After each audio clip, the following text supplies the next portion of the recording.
Salut à tous, aujourd'hui on se retrouve pour une nouvelle vidéo analyse de pay-per-view et comme à chaque fois j'analyse uniquement les pay-per-view du Big Four et aujourd'hui on s'attaque au Survivor Series 2017. Avant de commencer la vidéo, je vous conseille juste de l'écouter en audio et de faire autre chose à côté comme jouer à la console ou faire une partie de Supercard. Donc la 30e édition des Survivor Series s'est déroulée le dimanche 19 novembre au Toyota Center à Houston, Texas, aux États-Unis. Et le show avait pour tête d'affiche le traditionnel 55 entre la Team Raw et la Team SmackDown. Voilà pour ce qui est des infos principales concernant le pay-per-view, on peut maintenant s'attaquer au vif du sujet. Donc on commence avec le premier match, c'est l'opener de ce pay-per-view du Big Four et on commence avec du lourd, le New Day contre le Shield. Alors, déjà je vais donner le temps du match. Ce match a duré 21 minutes 20, ce qui est très bien pour un match tag team. Je me rappelle il y a de cela quelques années, les matchs tag c'était pas plus de 10 minutes. Maintenant je vois qu'on commence à tendre vers les 20 minutes, ça fait super plaisir. Donc deux équipes, un vrai choc je veux dire, c'est pour moi les deux meilleures équipes de ces dernières années qui s'affrontent, donc très intéressant et je voulais vraiment le voir ce match et c'est cool qu'il l'ait mis en opener et je remarque que la WWE fait vraiment gaffe aux openers et met de très bons matchs. Bref. J'ai noté intéressant de voir un match comme ça en opener. Les deux plus grandes équipes de ces 10 dernières années, les deux équipes se jaugent et semblent égales. C'est vrai, je pensais que le New Day serait un peu plus faible, mais finalement non, les deux équipes se valent. Le Shield a une bonne alchimie, liée à la vitesse, de la puissance et de la technique, mais le New Day se laisse pas faire et grâce à leur collectif, ils arrivent à malmener le Shield. C'est vrai qu'à un moment, le New Day était particulièrement violent, ils ont carrément, il me semble que c'était Dean Ambrose pris dans les barrières d'insécurité, comme disent les commentateurs français. Donc franchement, le New Day a un bon collectif et ils arrivent à malmener le Shield. Les deux équipes donnent tout, mais le Shield finit par prendre le dessus grâce à un spear de Roman Reigns sur Kofi Kingston. Alors voilà, la classique du Shield, ils sont en mauvaise posture et puis Reigns conclut tout avec un spear qui sèche littéralement Kofi Kingston. Donc voilà, c'est comme avant, comme au bon vieux temps, comme en 2013. Donc ça fait plaisir de voir que le Shield n'a pas perdu ses bonnes habitudes. Puis une triple powerbomb du haut des cordes pour en finir. Donc du haut des cordes, là il n'y a absolument plus aucune chance que Kofi Kingston se relève. Et puis c'est la fin. Alors j'ai résumé le match. J'ai donné la note de 8 sur 10. 1-0 pour Raw, tout simplement. Parce que le Shield fait partie de la Team Raw et New Day de la Team SmackDown. J'ai vraiment aimé. Très belle affiche. Rivalité, malheureusement j'ai pas mis 9 sur 10 ou 10 sur 10 parce que la rivalité a été faite un peu sur le pouce on va dire, ça a été fait très rapidement.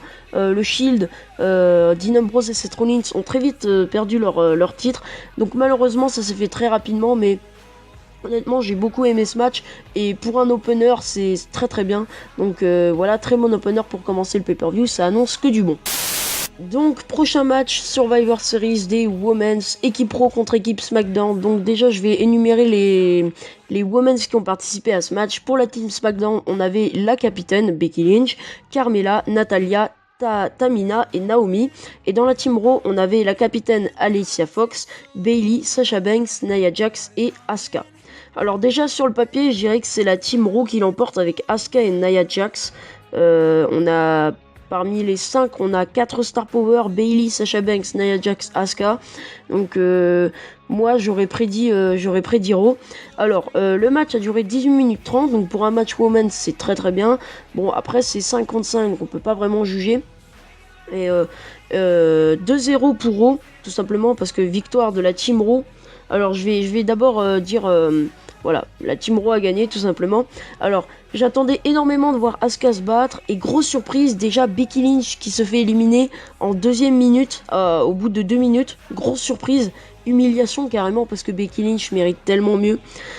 Donc, première surprise de la soirée. On a eu un affrontement de titans entre Nia Jax et Tamina. C'est vrai que j'attendais vraiment de voir ce match-là. C'est vraiment les deux women fortes des deux shows. Donc, j'attendais vraiment de voir ça. Sinon, assez surpris du choix d'ordre des éliminations. On a eu en termes d'élimination Bayley, Becky Lynch, bon voilà, du Star Power qui a été éliminé dès le début. Asuka beaucoup mis en avant, Asuka a éliminé 3 personnes, c'est beaucoup, c'est quasiment, c'est plus de la moitié, c'est 60% des personnes dans ce match. Donc Asuka a éliminé 3 personnes sur 5 et elle finit survivante, donc match moyen honnêtement.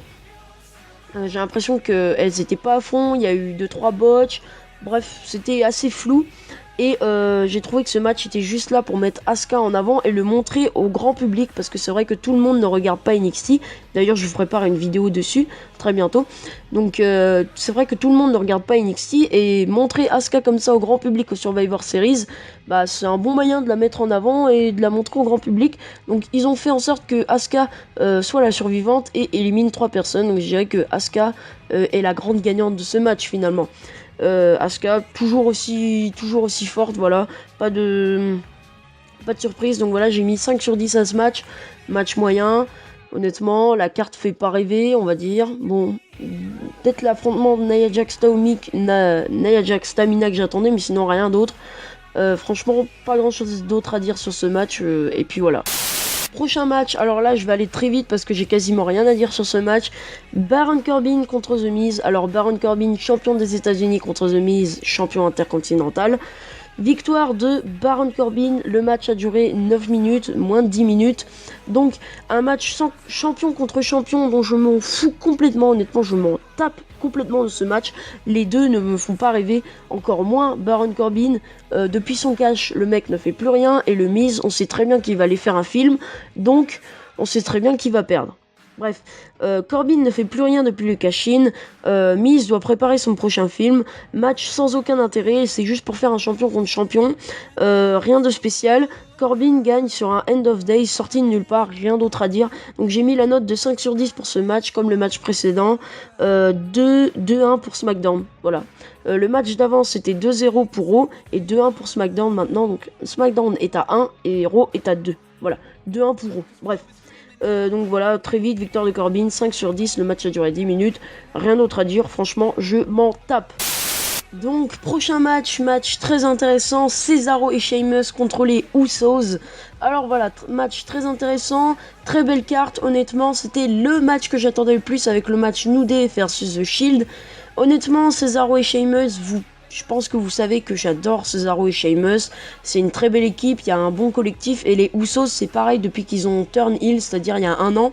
Donc pour moi, c'est les deux meilleures équipes actuellement. Voilà, les deux meilleures équipes à 2 actuellement. Donc c'est les champions d'Euro, Cesaro et Sheamus, contre les champions de SmackDown, les Usos. Alors, match très intéressant, j'adore les deux équipes. Avec chacune des deux équipes ont leur propre style en fait. Les Usos, c'est plus des super kicks, c'est plus un style un peu plus high fly, et Cesaro c'est plus de la puissance et de la technicité. Donc j'ai marqué que Cesaro, non, je veux dire Cesaro pour dire Sheamus et Cesaro mène le début du match avec un vrai travail d'équipe. C'est vrai que Cesaro c'est vraiment un truc de malade ce qu'ils font tout simplement. Au SummerSlam ils nous ont fait un excellent match contre Dean Ambrose et Seth Rollins, et là ils continuent. Donc honnêtement je veux les voir encore minimum jusqu'à WrestleMania 34. Donc Cesaro mène le début avec un vrai travail d'équipe. Les deux vont très bien ensemble, je trouve. Franchement, ils se complètent très bien. Les Usos reviennent dans le match à la fin avec une rafale de super kicks. Donc franchement, une rafale de super kicks, genre 6 ou 7 super kicks. Bon, peut-être pas, mais 3 ou 4 super kicks d'affilée. Et un magnifique splash sur Cesaro à l'extérieur. Donc si vous voulez, c'est un splash qui a amené vers la table des commentateurs. Enfin, c'était très beau à voir et surtout original. Excellent match, victoire des Usos. Je m'attendais à une victoire de Cesaro et Sheamus. Donc j'ai noté le match 9 sur 10 et le match a duré 15 minutes 55. Donc c'est très bon pour un match tag team. 2-2 pour SmackDown, donc les deux équipes sont à égalité. Victoire des Usos, j'ai noté le match 9 sur 10. Je trouve que c'est excellent. Honnêtement, je peux pas aller jusqu'au 10 sur 10 parce que c'est pas non plus un classique, mais franchement très très bon match. Et Cesaro, c'est vraiment ultime quoi, c'est vraiment super bon. Deux équipes, je dirais les deux meilleures équipes actuellement. Donc franchement, les matchs tag team de tout simplement de ce pay-per-view, c'est du lourd. New Day contre Shield, j'ai adoré. Cesaro contre les Usos, j'ai adoré. Donc franchement, la division tag team est de mieux en mieux d'année en année, et je pense que c'est pas prêt de s'arrêter. Donc franchement, très bon match, rien d'autre à dire, excellent match. Tous les catcheurs se sont donnés à fond, 9 sur 10. Donc prochain match, Charlotte versus Alexa Bliss. Alors la championne d'Euro Alexa Bliss contre la championne de SmackDown Charlotte. Donc alors le match a duré 15 minutes tout pile. 15 minutes pile. Donc les deux meilleures women's de leur show respectifs, voilà, les deux meilleures championnes. De toute façon, on a eu énormément de matchs champion contre champion, c'est limite le but du pay-per-view. Donc les deux meilleures women's de leur show respectifs, un bon affrontement sur le papier. Franchement, j'ai jamais vu cet affrontement. Je pense qu'il y a déjà eu un Charlotte versus Alexa Bliss à NXT, mais jamais à la WWE, donc c'est unique, c'est original. Surpris de voir Charlotte en mauvaise posture avec Bliss qui domine très largement le début du match. Alexa Bliss qui domine énormément le début du match avec des coups de pied, avec des prises, et Charlotte qui se fait malmener sans rien pouvoir faire. C'est assez bizarre de voir Charlotte se faire malmener. Donc Bliss enchaîne les coups et les prises, elle est très très efficace, elle met Charlotte à terre à chaque fois. Mais Charlotte revient quand même dans le match et égalise avec son Natural Selection que je voyais absolument pas venir. Donc le Natural Selection, pardon, désolé pour mon accent, c'est une sorte de RKO, c'est une prise que John Cena faisait à l'époque, donc une prise, enfin son finisher quoi, et son spear aussi, donc elle est revenue avec ses deux finishes, avec le spear aussi. Alors je dirais que la domination du match c'était un peu comme la possession dans les matchs de foot, c'était du 80% pour Bliss et 20% pour Charlotte. Charlotte a surtout frappé fort, elle est revenue dans le match grâce à ses différents coups spéciaux et finishers. Charlotte gagne quand même avec son figure 8 lock. Donc Charlotte revient à la toute fin du match, mais c'était Bliss qui gagnait. Donc j'aime bien ce genre de match parce que déjà on s'y attend pas, c'est original, et puis surtout, ce qui fait que les deux women sont crédibles. Bliss a quand même dominé le match et Charlotte finit par gagner le match, donc je trouve que c'est assez crédible. Donc victoire de Charlotte, j'ai noté le match 7 sur 10. Alors c'est bon, c'est pas très bon, c'est bon, sans être transcendant, donc 7 sur 10. Et 3-2 pour SmackDown, donc grâce à Charlotte, SmackDown revient à l'avantage avec 3-2. Donc maintenant, à Raw d'égaliser tout simplement. Donc voilà, honnêtement 7 sur 10 pour ce match, rien de transcendant, un match champion contre champion, c'est bon, j'ai plutôt bien aimé, mais honnêtement rien de transcendant. Le prochain match, c'est un match énormément attendu par les fans et qui s'est fait malheureusement sur limite un coup de tête. Alors, Brock Lesnar contre AJ Styles. Alors, y a énormément de choses à dire par rapport à ce match. Premièrement, c'est l'un des matchs que j'attendais le plus. Alors oui, à chaque fois je dis ça, mais sur 7 matchs, j'en attendais énormément 3. Celui-là est le dernier des matchs que j'attendais. Je pensais que ça allait être le main event. Non, le main event c'était le 55 de SmackDown versus Raw des superstars. Donc, Brock Lesnar contre AJ Styles. Jinder Mahal avait perdu son titre WWE lors d'un épisode de SmackDown à Londres, en Angleterre tout simplement. Donc ce qui fait que AJ Styles, l'affiche avait été totalement changée et c'était devenu Brock Lesnar contre AJ Styles. Du coup, on n'a pas vraiment eu de rivalité, c'est ce que je trouve assez dommage. Alors c'est le match que j'attendais, l'un des matchs que j'attendais le plus, un dream match assez inattendu, c'est vrai que c'était inattendu. Je me doutais quand même que AJ Styles allait gagner, je crois que c'était une semaine avant le pay-per-view, mais quand même. Lesnar champion quand même, on le note passé, mais Lesnar de WrestleMania 33 au Survivor Series 2017, il était champion depuis plus de 230 jours. Donc là actuellement il est champion depuis Brock Lesnar est champion depuis plus de 240 jours, c'est énorme. Donc je vais donner les points négatifs du match. Alors point négatif, aucune réelle rivalité car AJ Styles c'est un champion de dernière minute, donc le match est forcément moins crédible. On a aussi une différence flagrante de gabarit entre Styles et Lesnar, et forcément ce qui devait arriver arriva. Styles se fait littéralement défoncer, Styles se fait malmener dès le début, Lesnar est vraiment sans pitié. À mon avis il voulait vraiment laver l'humiliation de Survivor Series 2016 avec Goldberg. Donc une punition à la John Cena en 2014, donc franchement c'était assez... Wow, j'étais un peu choqué quoi. AJ Styles se faisait vraiment défoncer quoi. On a aussi eu un ou deux botches, c'est pas vraiment grave, mais bon, fallait s'y attendre avec Lesnar. Malgré la domination de Lesnar, AJ réussit quand même après 10 minutes de domination à contre-attaquer pendant un moment à l'extérieur du ring, en plaçant tout son arsenal de coups spéciaux sur Lesnar, donc tout y est passé, sauf le Styles Clash, tout y est passé, hein.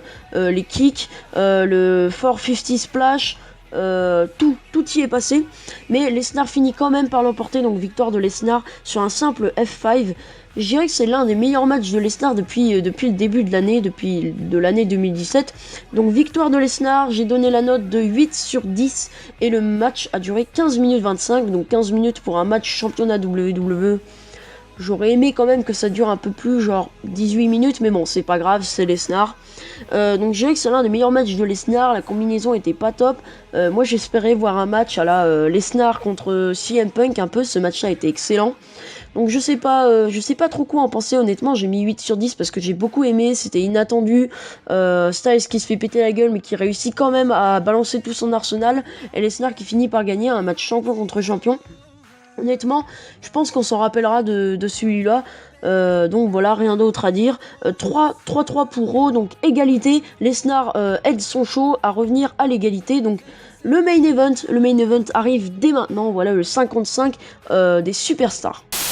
Alors, le 55 des superstars, le main event, Team SmackDown versus Team Raw. Alors, je vais énumérer les superstars et après, je vais parler tout simplement du match, etc. Donc, SmackDown, dans la Team SmackDown, on avait Shane McMahon, Randy Orton, Bobby Roode, Shinsuke Nakamura et John Cena. Et dans la Team Raw, on avait Kurt Angle, Finn Balor, Samoa Joe, Braun Strowman et Triple H. Alors, tout d'abord, le match a duré 33 minutes 20. Pour un match, pour un main event de Survivor Series, c'est pas ouf. Je me rappelle que l'année dernière, le main event avait duré au moins 20 minutes de plus. Donc, je vais pas tout de suite donner la note ou qui gagne, je vais tout simplement faire un petit constat. Avant de parler du match, j'aimerais bien faire un petit constat sur les 10 superstars qu'il y a dans ce match. 4 viennent d'NXT. Donc, d'ailleurs, une vidéo arrive sur NXT, vous inquiétez pas. Donc, 4 superstars viennent d'NXT. Donc, Bobby Roode, Shinsuke Nakamura, Finn Balor et Samoa Joe. Et voilà, ça fait plaisir de voir que les gars d'NXT sont enfin dans le main event pour une fois. On avait déjà eu Joe dans un main event, mais bon, voilà. Une affiche légendaire, franchement, on peut difficilement faire mieux. On a vraiment que du star power. On a Randy Orton, on a John Cena, on a Kurt Angle, on a Triple H, on a Shinsuke Nakamura, on a Shane McMahon, Braun Strowman, on a de tout dans ce match. Donc c'est un match qui a duré 30 minutes, donc ce serait un peu trop long à décrire qui élimine qui, à quel temps. Donc je vais juste donner mon avis global sur ce match. Alors je vais d'abord donner les points positifs et les points négatifs, ce serait un peu mieux quoi. Donc, les points positifs, j'ai remarqué que Kurt Angle est toujours en forme, il n'a pas perdu de sa superbe. Forcément, il est moins speed qu'avant, parce qu'avant, il devait avoir peut-être la trentaine. Aujourd'hui, il a la quarantaine. Bon, il est un peu moins speed, c'est normal, ça se comprend. On a l'intervention de Owens et Sami Zayn, assez inattendue.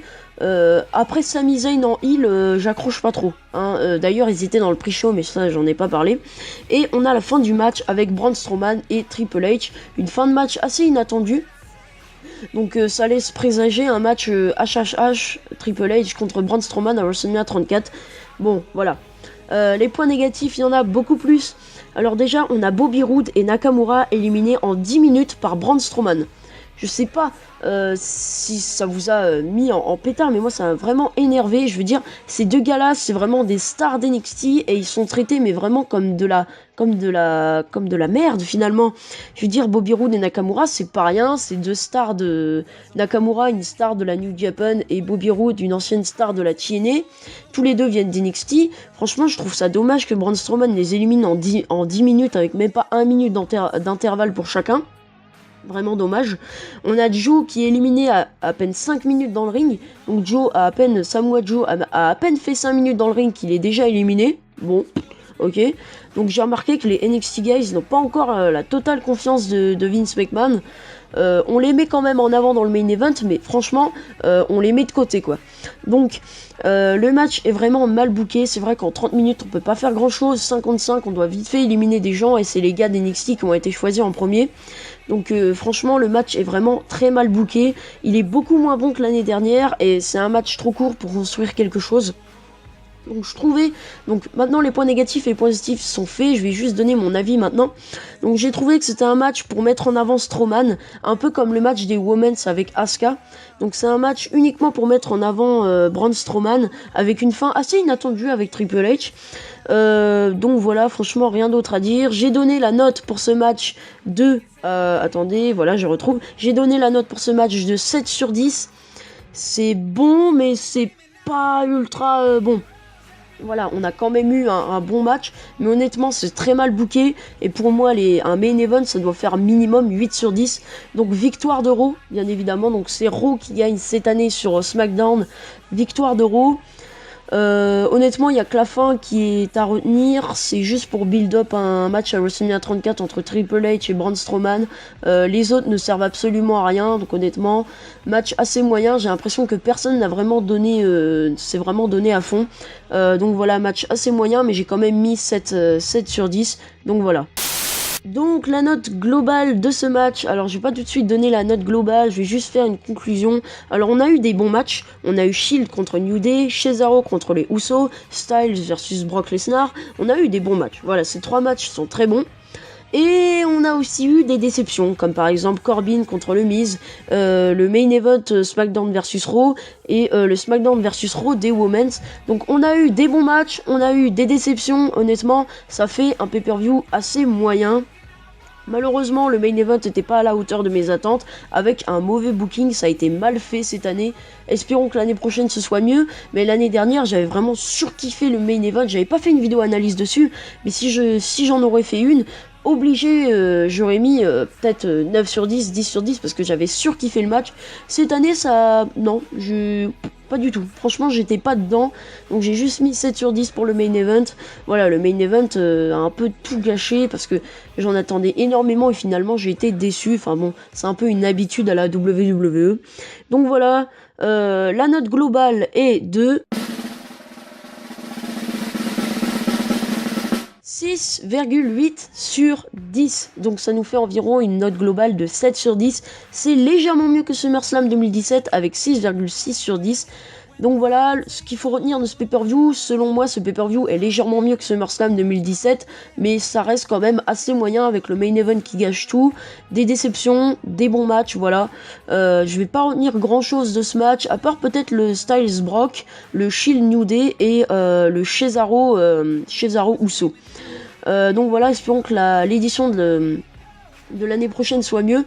Donc voilà, j'espère que vous aurez apprécié cette vidéo. N'oubliez pas tout simplement que ce n'est que mon avis et que je vous invite à donner le vôtre dans les commentaires. Avez-vous kiffé ce pay-per-view?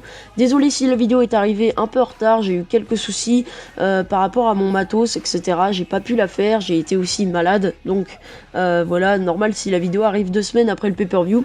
Et puis prochaine vidéo analyse de pay-per-view, ce sera sur le Royal Rumble 2018. J'espère que vous serez présents. Donc voilà, j'espère que vous aurez apprécié la vidéo. Si c'est le cas, n'hésitez pas à mettre un pouce bleu, n'hésitez pas à partager la vidéo. Et sur ce, moi je vous dis ciao ciao, à plus.